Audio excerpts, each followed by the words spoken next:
Hey everyone, it's Chad Calek, and welcome back to episode number 27 of the In a Crowded Room podcast. I first want to start this podcast off by thanking all of you for your patience. I missed a couple uploads due to the motherlode flu virus that has just been beating me up for the past 5 days. Finally, the fever broke yesterday evening, and slowly I've been regaining energy and my voice. It has just been a monster, and I may have to get the flu virus shot next year. I don't get the flu virus shot, which there's a whole other podcast as to why I don't that we could talk about later. And it's not because of a pure conspiratorial mind. There's actually a very specific reason why I've chosen not to, but we could talk about that later. The point being is I'm not back to 100%. I'm probably, if I could gauge it, about 65, 70%, but good enough to get back on the In a Crowded Room podcast because I do love making these for you guys. And on this episode specifically, we're going to talk about the firelights of the LOESS Hills and the importance of knowing when you're wrong and accepting it. A great story here that really affected my life as I got older. That all began on October 17th, 1989. Now, why do I remember that exact date? Because on October 17th, 1989, I could not wait to turn on the television to watch the Bash Brothers start the World Series. McGuire, Canseco, it was on. Turned on the TV, got ready to watch the baseball game because I had Ninjutsu practice that night, which I'll explain what that is in a second. But basically, right as I started watching the game, this massive earthquake broke out, which you guys probably know what I'm talking about now if you're my age or older. If you're not, and you're much younger, this was a major event. The last time San Francisco suffered a major earthquake that was ripping the city apart, this was it. Bridges were dropping, cars were disappearing off bridges, buildings were being leveled, and this happened right before the onset of the World Series game. And I remember just thinking, this is crazy. What must that be like? I had never experienced an earthquake whatsoever, and I was just clicking through all the news, and at the same time, because I'm a kid and I can't really fathom what's going on, I'm also bummed out because there's going to be no game. They're obviously not playing baseball in San Francisco. The whole city's getting torn up and buildings are on fire. And, so I quickly just started watching the news just to make sure everybody was okay. And it really struck me the power of nature watching those frames on television. It was so weird back then. There was no social media. There was your channels, your news channels. And guys like Dan Rather became everything to you. So I had ninjutsu training that night. Now, ninjutsu training was an early form of MMA. It was Brazilian jiu-jitsu mixed with a form of karate by a gentleman named Robert Bussey, who started something called Robert Bussey's Warrior International, and he titled his type of martial arts ninjutsu to basically capitalize on the ninja name. For some reason, my mother got it in her head that my brother and I needed to take ninjutsu lessons. I don't know why. I grew up in a in a violent house with fighting constantly. I don't know why she felt as though I wanted to go to a place that would teach me how to hurt people. And that's pretty much what it was, because what was unique about ninjutsu is that it was a full sparring practice facility. Meaning you would go there, practice whatever you were going to practice for that time period, and then at the end of each practice, you would do full-on sparring. When I mean full-on, I mean punch into the head, the face, the mouth, the body. And I was getting my butt kicked, man. They would throw you in there with really talented guys with beginners at times. and you'd take some ass whoopings. And I just didn't enjoy anything about it. I wasn't inspired to be a martial artist.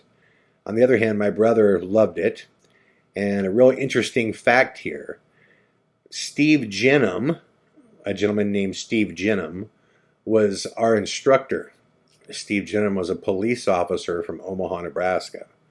Steve Jenham was also the UFC 4, like they're on UFC 232 right now.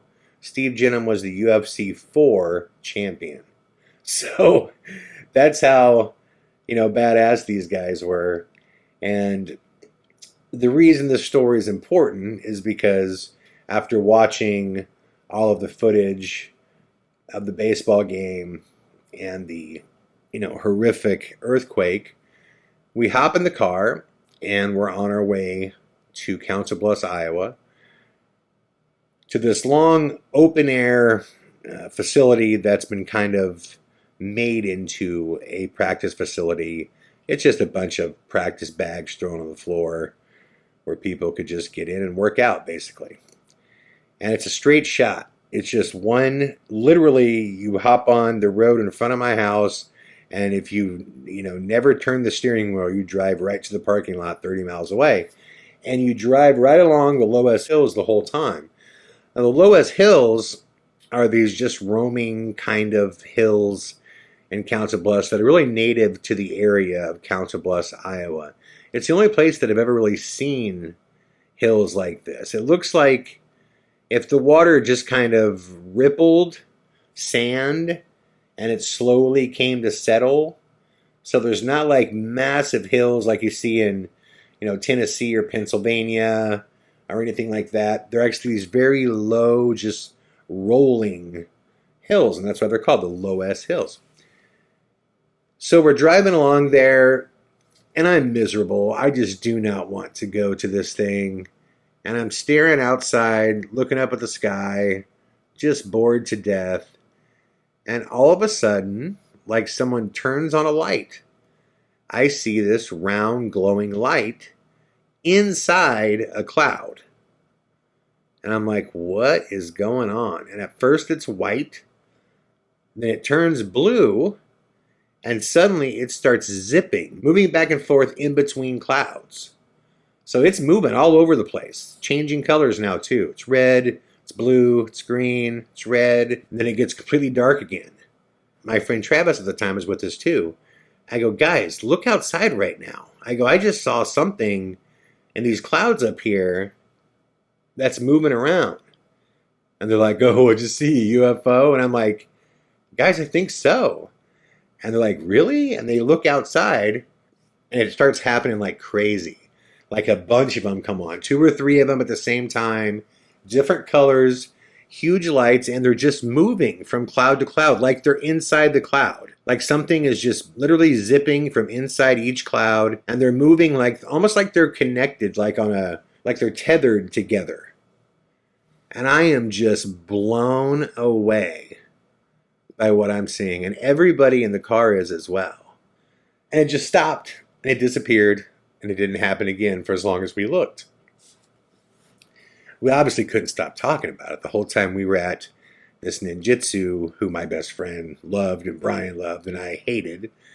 We couldn't stop talking about it. We talked about it all the way home.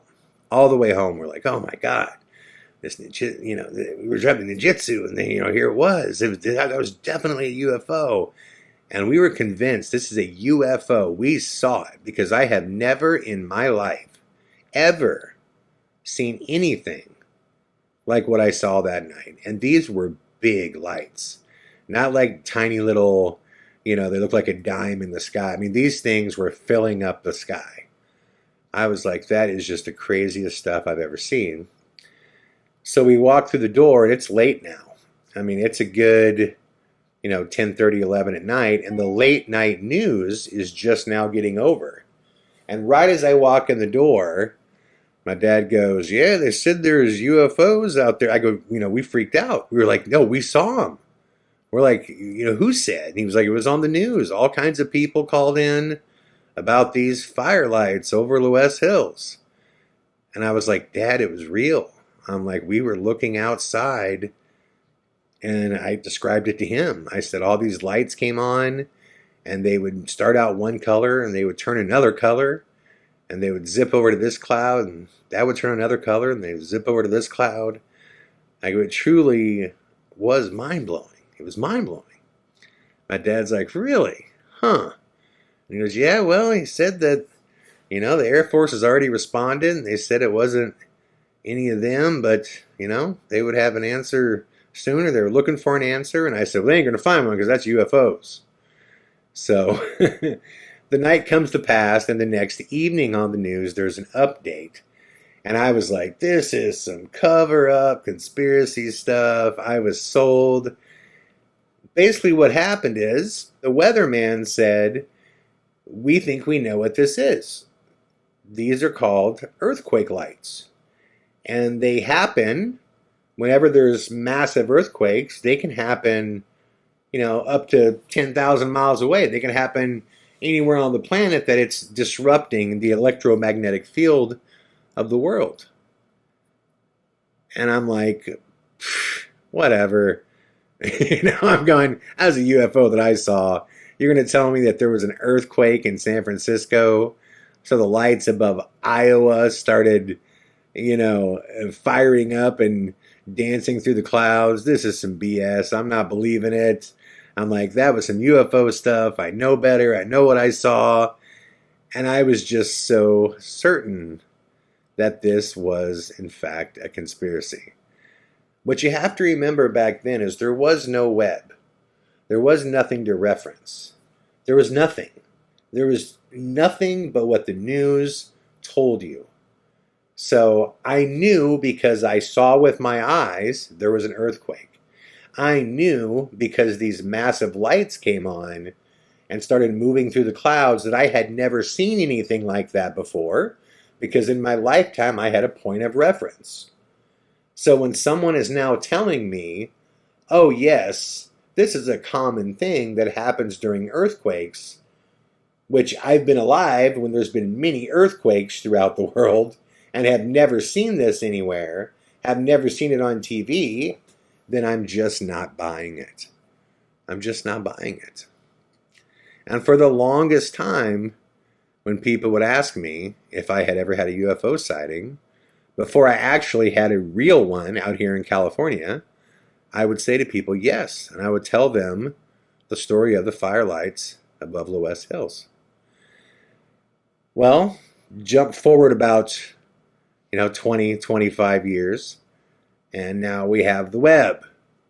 Now we have videos from all over the world. And if you go to YouTube and you type in earthquake lights, you will see all kinds of examples of exactly what we saw that night. As it turns out, it does happen that way, that when there are massive shifts in the plates of the earth, it does mess up the electromagnetic field. It does create all kinds of bizarre, electromagnetic phenomena throughout the atmosphere. And these things do show up, and it makes total sense that they do.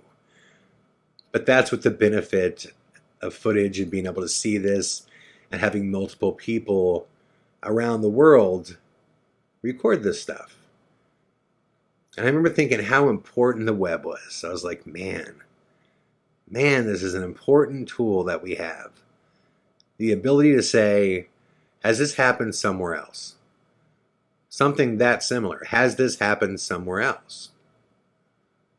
Because that same tool is what led me to be certain that I had a real UFO experience years later when I was working in Santa Monica. It's a very short and simple story. I was directing a music video. I looked out into the sky above Santa Monica, and there was something that was long and white, massive in the sky, that was bending almost like a piece of spaghetti. It was really weird. It was slowly bending and reshaping. It was moving incredibly fast. We shot footage of it. There was a very weird feeling that we got when we shot footage of it. It was nothing that the government claimed. It was nothing that was trackable on websites. And when I went to the web, this exact thing that I saw had been filmed all over the world. There was multiple locations where people had filmed the same thing. That doesn't mean it's extraterrestrial. That means it's an unidentified flying object that no one is claiming. No one knows what it does, but people around the world have seen it. And the web is what really brought me to that confirmation. But my point in telling this story is the importance of accepting when you're wrong. Never become so married to an opinion that you can't be swayed.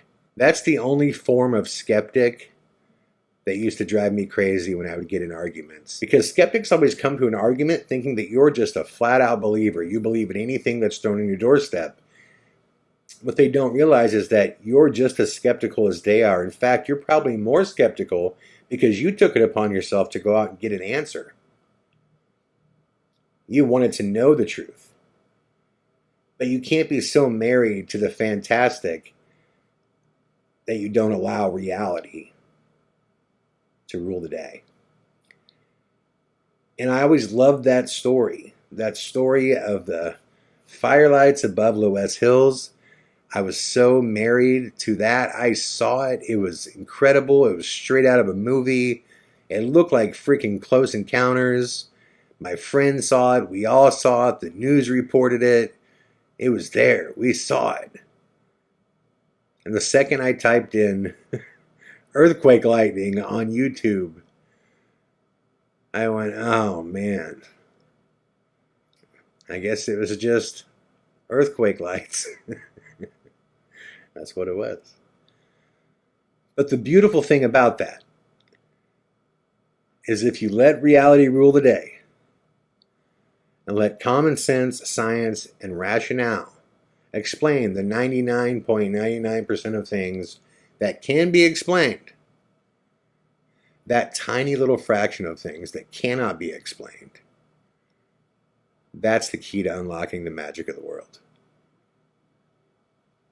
I hope you enjoyed episode number 27 of the In a Crowded Room podcast.